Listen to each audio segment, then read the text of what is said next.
Hi, everyone. This is Charles Hoskinson broadcasting live from warm, sunny Colorado. Always warm, always sunny, sometimes Colorado, even when I have snow on the ground. So, the topic of today's video is Doge.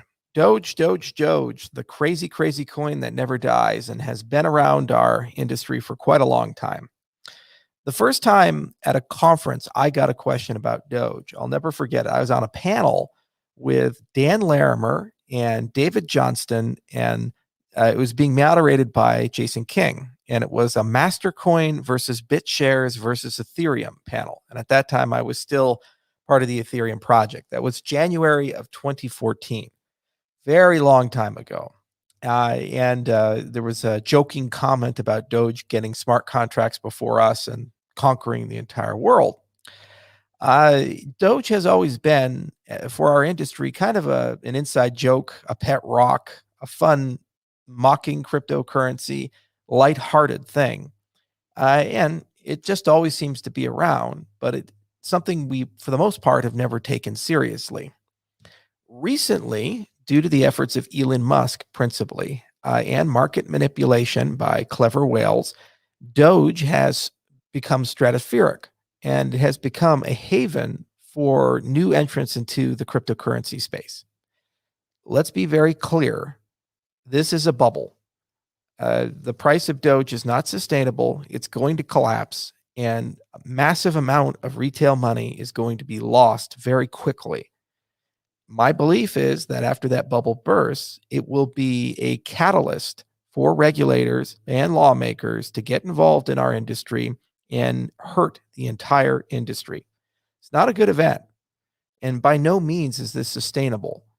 You know, when you look at the third generation of cryptocurrencies, the Algorand's, the Tezoses, the Avalanches, the Cardanos, the F2s, each of these projects have large teams, capital, and accountability. People wake up every single day to try to get the software, the protocols, and the ecosystems to the next level.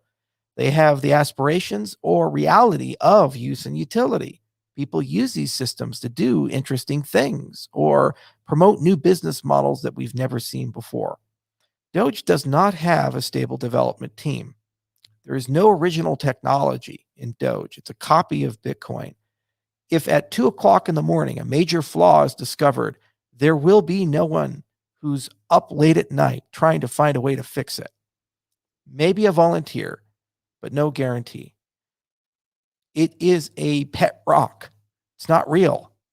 And if this is the gateway for retail investors to enter our ecosystem at massive losses at some point, it's going to hurt each and every one of us. After the bubble bursts, because it will, there's going to be congressional inquiries. There's going to be Senate hearings. There's going to be SEC running around. There's going to be all kinds of regulators running around saying, this is proof that crypto can't control itself. We need to come in and save you. And you're not going to like the outcome. And the people leading the third generation were the ones who are going to have to clean up the mess and endure the consequences of the coming regulation as a result of the bubble bursting. It's a mockery of my life's work. It's a mockery of the hard work and effort that so many people put into this industry and space. There is an enormous difference between the Tezoses and the Algorand's and the Avalanches and the Cardanos and Doge. The science alone, the papers alone, the code alone, there's nothing that's a copy. It's all novel and original, and people put so much effort and work into it. And to have this surge be what defines our industry and the perception of our industry, where does that lead? So I know a lot of people are celebrating on that side of the aisle, and they think this is just the best thing ever. And Musk continues to post and post and post and really seems to enjoy doing this. But what goes up will come down, and our industry is going to be worse for it. So my warning to anybody who will listen is don't buy Doge. Get out of Doge. If you've made money, great. Get the hell out of it. It's a bubble. It's not real. There's nothing sustainable there. And to the industry as a whole, stand up to this behavior, this manipulation. We have grown beyond this.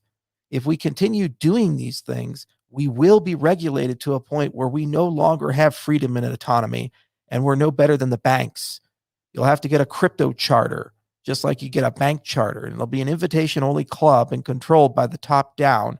And any freedom that we have managed to pull back from the legacy financial system will be lost because of our stupidity and avarice. It has to stop. And it's getting too big. 45 billion, 50 billion. What happens when it gets to 100 billion? It gets to 200 billion. These numbers bring lawmakers in. These numbers bring international regulation in. It has to stop. And it's not, no one seems to be calling it out and saying, hey, let's slow this down. Hey, industry, be careful. There's no substance behind what's happening here. Is what it is, I guess. The caravan moves on and the work continues.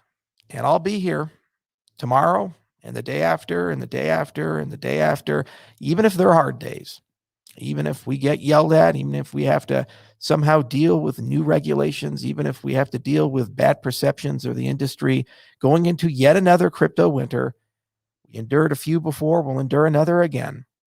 I'm just sad and sorry for all people that are going to lose money. And I'm sad and sorry for all the people in our industry that are delighting from this event, knowing full well what it's going to do. Until next time, talk to you guys later.